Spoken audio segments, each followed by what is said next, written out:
Hello mga katawhan, good afternoon. Pagabiin na pala. 5:45. Nagluto ako ng adobong pork para sa hapunan. Ito oh. Naluto na yung adobong pork pero hindi pa ako tapos kasi nag-umpisa pa po ako nagluto ng chicken apritada. Ito ang pork adobo. Ayan. Pork adobo.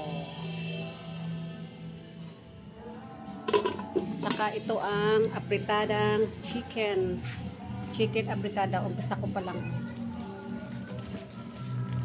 Pinaano ko muna. Pinalambot. Ayan. Ito ang kanyang gulay, patatas, at saka carrots. Ito ang kanyang bell pepper, green and red bell pepper.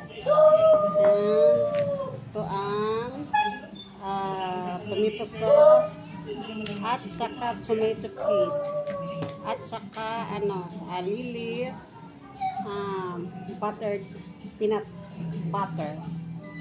Ayan. At saka gawa din ako ng kinilaw. Ayan o. Tuna ang gawin kong kinilaw. Ayan. Babad ko muna sa tubig para lumambot.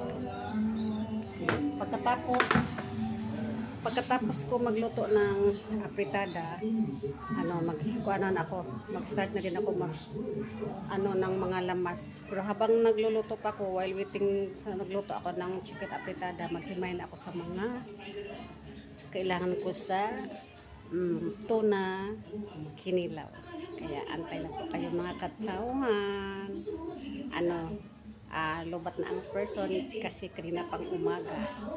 Alis naman after lunch, after naman breakfast kanya alis. Tapos ngayon ang pinahimay ko sa sa parapang pork adobo at sa apritada ay ang panganay ko, si Jenner Exile, at saka ang kapatid ko si Akong. Ayan, tapos ako nang nagluto.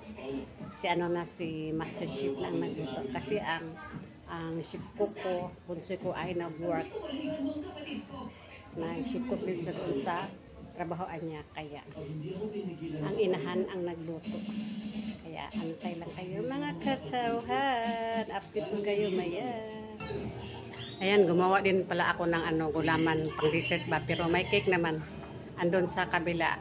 Pinadala ni Turnigami kasi matagal daw siya, matagal ang niya, uwian niya ngayon mga 8 PM daw kasi basta Tuesday kasi mag-inquest daw siya basta Thursday, kaya 8 PM di daw siya sigurado kung makasabi ko hapunan kasi sinabihan ko siya nga pesta ngayon dito anak, invited kayo ni anak. So sabi niya 8 AM basta Tuesday.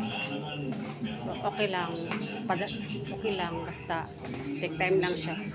Padala din siya ng ng cake andun sa Pikas pa, hindi ko pa nakita. Ayan, gumawa paano ako ng white na gulaman. Ayan, ito ang gawa ko Ayan, may green gulaman. Buko pandan. Ayan. Ang hirap kunin ng yung white, ang hirap kunin Puro taas na, taas. Taana lang para di kay taas. Yan, ito ang green na gulaman andun pa sa rack. Ito. Kinunan ko ng konti. Kasi kumain ako. Paano ba papalamig? Yeah. Let's try. Ayan na. Tinimplahan na ng panganay ko yung kinilaw. Nagukay ako. Nagukay ako. Okay na daw siya niya. Yun na yung galaman sinabi ko. Ayan na. Sarap yan.